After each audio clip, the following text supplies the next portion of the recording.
There is a uniquely modern form of exhaustion. It is not the physical fatigue from a hard day's labor. It is insight fatigue. It's the feeling you get after scrolling through hours of self-help content, listening to 3 hours of transformative podcasts, or finishing a book that promised to change your life. You feel a temporary buzz of inspiration. You have a dozen new ideas, a list of life hacks, a renewed sense of potential.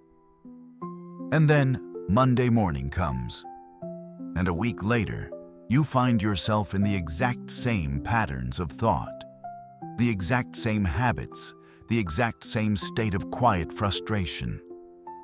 The wisdom, however profound, seems to have been written in water. It came, it inspired, and it vanished, leaving no lasting trace. This raises a deeply uncomfortable question for all of us who are seekers. If we have access to more wisdom than any generation in human history, why do our lives so often feel unchanged by it? Why do the best seeds of advice so often fail to take root in the soil of our actual lives? Almost 2,000 years ago, in a story that he himself called the key to understanding all the others, Jesus addressed this very problem. It is a story that shifts our focus from the quality of the advice to the quality of our own minds. It is the parable of the sower. And it is not just a story. It is a profound psychological diagnostic tool. A map of our own inner landscape that reveals exactly why so much wisdom fails to grow. The story begins with a figure who seems, on the surface, to be a terrible farmer. A sower goes out to sow, and as he scatters the seed, it falls indiscriminately on 4 different types of ground. Some seed falls on the path, and birds come and eat it up. Some falls on rocky ground, where it springs up quickly but withers under the sun because it has no root. Some falls among thorns, which grow up and choke the plants. And some falls on good soil, where it produces an incredible crop. The first mystery of the parable is the sower himself. Why is he so wasteful? What farmer would carelessly throw precious seed on a hardened path or a patch of weeds? This is our first clue that the story is not about agriculture. It is a metaphor. The sower, Jesus explains, is anyone who shares a message of truth or wisdom. And the seed is the message itself. The sower's seemingly inefficient method reveals a profound truth about the nature of wisdom. It is offered freely and universally.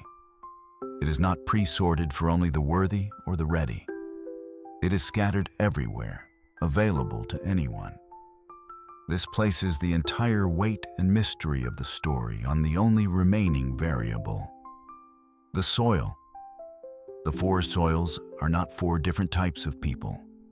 They are 4 different psychological states, 4 archetypes of consciousness that we all inhabit at different times in our lives, or even at different times of the day. This parable is a mirror, inviting us not to judge others, but to diagnose the current state of our own inner world. Let's examine the first soil, the path. As he was scattering the seed, some fell along the path. It was trampled on, and the birds came and ate it up. Jesus' own interpretation is psychologically precise. The seed is the word of God. Those along the path are the ones who hear, and then the devil comes and takes away the word from their hearts, so that they may not believe and be saved. Let's translate this into modern psychological language. The path is the hardened, cynical, and defended mind. It is a mind that has been trampled on, by past hurts, by disappointments, by betrayals. It has learned, as a defense mechanism, to be impenetrable.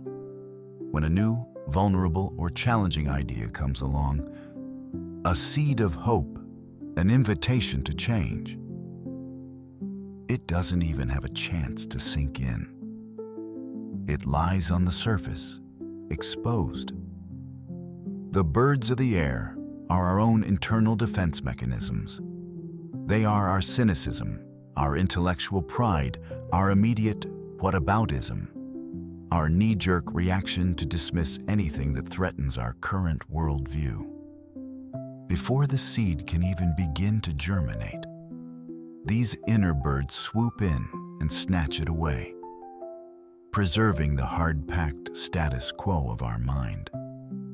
We have all been this soil. We have all heard a piece of good advice and immediately thought of 10 reasons why it wouldn't work for us. That is the sound of the birds. The second soil, the rocky ground. Some fell on rocky ground, and when it came up, the plants withered because they had no moisture. Again, Jesus' explanation is key. Those on the rocky ground are the ones who receive the word with joy when they hear it, but they have no root. They believe for a while, but in the time of testing they fall away. This is the soil of shallow enthusiasm. This is the archetype of the seminar junkie, the person who is always excited by the next new idea. They go to the conference, they feel the emotional high, they buy the book, they declare to their friends that their life is about to change. The seed sprouts with a burst of joyful, initial energy.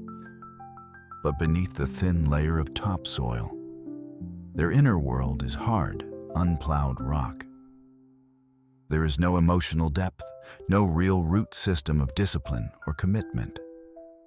And so, when the time of testing comes, which Jesus equates with the sun scorching the plant, they fall away. What is the sun? It is the friction of reality. It's the moment the diet gets difficult, the moment the new spiritual practice feels like a chore, the moment a friend questions their new enthusiasm, the moment the initial emotional buzz wears off and the hard, unglamorous work of real change begins. Because there is no root, no deep why, no moisture of real conviction, the plant withers as quickly as it sprouted. It is a faith that is a mile wide and an inch deep. If you have ever made a New Year's resolution with incredible passion, only to abandon it by February, you know the feeling of this rocky soil. The third soil is perhaps the most tragically relatable for us in the modern world. The thorns. Other seed fell among thorns, which grew up with it and choked the plants. Jesus' explanation here is a devastatingly accurate diagnosis of the modern condition. The seed that fell among thorns stands for those who hear, but as they go on their way, they are choked by life's worries, riches, and pleasures, and they do not mature. Notice the difference. In this soil, the seed takes root. The plant begins to grow. There's initial acceptance and real potential. This is not a problem of cynicism or shallow commitment. This is a problem of competition, of a divided mind. The plant of wisdom is trying to grow, but it is in a battle for resources, for light, for water, for nutrients, with the thorns that are already deeply rooted in the soil. And what are these thorns? Jesus names 3. First, life's worries. This is the thorn of anxiety, the constant low-grade hum of concern about the future, worries about our job, our health, our children, the state of the world. Our mental and emotional energy is so consumed by managing our anxiety that there is no space left for the new plant to grow. Second, riches. This is the thorn of materialism and the pursuit of security. The constant drive for more, a bigger house, a better car, a larger portfolio. The energy that could be going into spiritual or personal growth is instead diverted into the endless, exhausting project of accumulating and maintaining our possessions. Third, pleasures. This is the thorn of distraction and entertainment. The endless scroll, the binge watching, the constant chase for the next hit of dopamine. Our attention, the very sunlight that the new plant needs to grow, is fragmented into 1,000 tiny pieces and scattered across a landscape of trivialities. The plant doesn't die because of a sudden crisis. It is slowly, imperceptibly choked out. It does not mature. It remains a stunted, fruitless version of what it could have been. This is the great tragedy of the distracted mind. If you've ever had a profound insight during a moment of quiet, only to have it completely vanish the moment you picked up your phone, you know the choking power of the thorns. This is the soil most of us live in, most of the time. Let us know in the comments if this is the soil you find most challenging. Finally, we come to the fourth soil, the good soil. Still other seed fell on good soil, where it produced a crop, 100, 60, or 30 times what was sown. What makes this soil good? Jesus says, "The seed on good soil stands for those with a noble and good heart, who hear the word, retain it, and by persevering produce a crop." This is not a portrait of a perfect person. It is a portrait of a prepared and receptive mind. Let's break down the three qualities of the good soil. First, they who hear the word. They are open. They are not the hardened path. They are willing to let a new idea in. Second, they retain it. Or, in another translation, they hold it fast. They don't let the birds of cynicism snatch it away. They don't let it wither from lack of root. They create a space for it. They ponder it. They protect it. Third, by persevering, they produce a crop. This is the crucial, active ingredient. Growth is not passive. It requires perseverance. It requires actively weeding the thorns of anxiety and distraction. It requires patiently nurturing the seed through the different seasons of life. The good soil is not a state of perfection. It is a state of active, patient, and persistent cultivation. This parable, then, is a profound invitation to shift our focus. Instead of constantly searching for a new, magical seed, a new book, a new teacher, a new technique that will finally fix us, it invites us to look at the state of our own soil. It gives us a diagnostic map to understand what is happening within us. And the most hopeful part of this story is that soil can be changed. Paths can be plowed up, rocks can be cleared, thorns can be weeded. This is the hard but essential work of the spiritual life. It is the work of becoming a conscious gardener of our own mind. So let's close with a practical act of inner gardening, a live benefit for our time together. Let's call it the soil diagnosis. Take 5 minutes after this video and identify one important seed, an insight, a truth, a piece of wisdom you've received recently that you truly want to see grow in your life. Now, using the parable as a map, honestly diagnose the soil of your mind in relation to that specific seed. What are the burden of cynicism or your own inner critic that are trying to snatch it away? Name them. What are the hurigaki rocksten of shallow commitment? Where is the lack of a deep why that will cause it to wither when the sun comes out?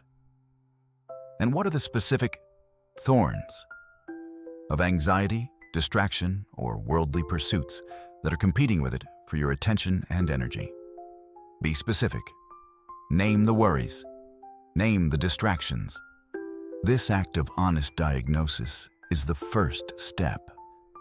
It is the work of a wise gardener who does not blame the seed for the state of the soil. This is the kind of deep, diagnostic work we are committed to at Soul Scripts.